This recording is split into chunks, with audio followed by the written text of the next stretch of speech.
దేవుని నామానికి మహిమ కలుగునుగాక. 12 కుటుంబానికి 12 సూత్రాల్లో మొదటి టైటిల్ తర్వాత సెకండ్ టైటిల్ అప్లోడ్ చేస్తున్నాం. దయచేసి మీరందరూ వినగలరని నా మనవి. రెండో టైటిల్, ఇంట్లో భార్యాభర్త అరుపులు కేకలు వినబడకూడదు. ఈ రోజుల్లో చాలా కుటుంబాలలో ప్రార్థనకు, వాక్యానికి, సమాధానానికి, ప్రేమకి, అనురాగానికి చోటు లేదు. కానీ అరుపులు కేకలకు మాత్రం చోటుంది. ప్రతిరోజు ఇంట్లో భర్త లేక భార్య అరుపులు కేకలు వేస్తుంటే అవి చుట్టుప్రక్కల వారికి వినిపిస్తూ ఉంటాయి. ఆత్మీయులమని చెప్పుకునే కుటుంబాలలో కూడా ఇలాంటి పరిస్థితి ఉండటం బాధాకరం. సామాన్యంగా క్రొత్తగా పెళ్ళైన ఇంటి నుండి మొదట 3 నెలల భర్త మాటలు మాత్రమే చుట్టుప్రక్కల వారికి వినిపిస్తుంది. భర్త ఏది చెబితే భార్య దానికి అంగీకరిస్తాడు. తర్వాత 3 నెలలు భార్య మాటలే చుట్టుప్రక్కల వారికి వినిపిస్తుంది. భార్య మాటలకి భర్త తలాడిస్తూ ఉంటాడు.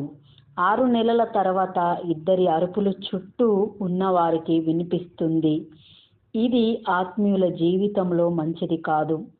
భర్త భార్య అరుపులు కేకలు ఇంట్లో శాంతిని, సమాధానాన్ని ఎన్నటికీ ఇవ్వవు. ఒక భక్తుడు ఇలా సెలవిచ్చాడు, ఇంట్లో భార్య భర్త ఎప్పుడూ అరవకూడదు. ఒకవేళ అరవవలసి వస్తే వారి ఇల్లు తగలబడిపోతున్నప్పుడే మాత్రమే ఇంటి నుండి బయటికి రమ్మని చెప్పడానికి అరవాలి తప్ప మరి ఏ సందర్భంలో కూడా భర్త తన భార్య పైన, అలాగే భార్య తన భర్త పైన అరవడం మంచిది కాదు. యెషయా గ్రంథం 42:1-2 ఇదిగో నేను ఆదుకోను, నా సేవకుడు, నేను ఏర్పరచుకొనిన వాడు, నా ప్రాణంనకు ప్రియుడు, అతని యందు నా ఆత్మను ఉంచి ఉన్నాను.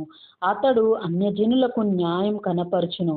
అతడు కేకలు వేయడు, అరవడు, తన కంఠస్వరం వీధిలో వినబడనీయడు. దేవుని చేత ఏర్పరచబడిన వారు అరవరు, కేకలు వేయరు. వారి కంఠస్వరము వీధిలో వినబడదని వాక్యము సెలవిస్తుంది. నేడు క్రైస్తవులమని చెప్పుకునే కుటుంబాలలో కూడా భర్త భార్య ఎన్నెన్ని విధాలుగా అరుస్తున్నారో, కేకలు వేస్తున్నారో. అరుపుల కేకలతో ఏ కుటుంబం కట్టబడదు. నీవు నిజంగా ఆత్మీయుడవైతే లేదా ఆత్మీయురాలివైతే దేవుడు నీ కుటుంబంలో నిన్ను ఒక మాదిరిగా ఉంచడానికి ఎన్నుకున్నాడు అని విశ్వసించే వ్యక్తివి అయితే నువ్వు అరవడానికి, కేకలు వేయడానికి వీలు లేదు. 17వ శతాబ్దంలో ఇంగ్లాండ్ దేశాన్ని గొప్ప ఉజ్జీవంతో నింపిన జాన్ వెస్లీ గారి కుటుంబంలో ఒక చక్కని నియమం ఉండేది. 10 మంది పిల్లలను పెంచే క్రమంలో తన కుటుంబంలో ఏ సందర్భంలోనైనా ఏ ఒక్కరి స్వరము బయటికి వినిపించకూడదని తన తల్లి ఆయన సుసన్నా వెస్లీ ఒక నియమాన్ని కలిగి ఉండేవారు. తన పిల్లలతో పాటు ఇంట్లోనే ఉన్నాను. చాలా సందర్భాలలో చుట్టుప్రక్కల వారికి బహుశా సుసన్నా వెస్లీ తన పిల్లలను తీసుకొని ఊరికి వెళ్ళిందేమో అని సందేహం వచ్చేదట. కారణం, ఆ ఇంట్లో ఒక్కరు కూడా గట్టిగా అరవడం కానీ, కేకలు వేయడం కానీ, గొడవలు పడడం కానీ, కొట్టుకోవడం కానీ, వస్తువులు కింద పరేయడం కానీ జరిగేది కాదు. చిన్నప్పటి నుండి సుసన్నా వెస్లీ మృదువుగా మాట్లాడుతూ తన బిడ్డలు కూడా అలాగే మాట్లాడే విధంగా నేర్పించింది. ఇంట్లో ఎవరికి అవసరం ఉన్నా తల్లి దగ్గరికి వచ్చి మెల్లని స్వరంతోనే అడిగే విధంగా ఆ తల్లి తన బిడ్డలను పెంచింది. ప్రియ సహోదరి సహోదరుడా, నీవు ఆత్మీయంగా ఉంటూ నీ కుటుంబాన్ని కట్టుకోవాలి అని ఆశించినట్లయితే నీ ఇంట్లో నీవు ఎన్నటికీ అరవకూడదు.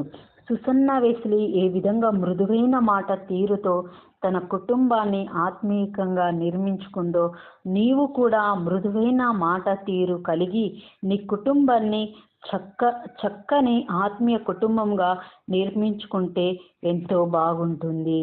ఆమేన్.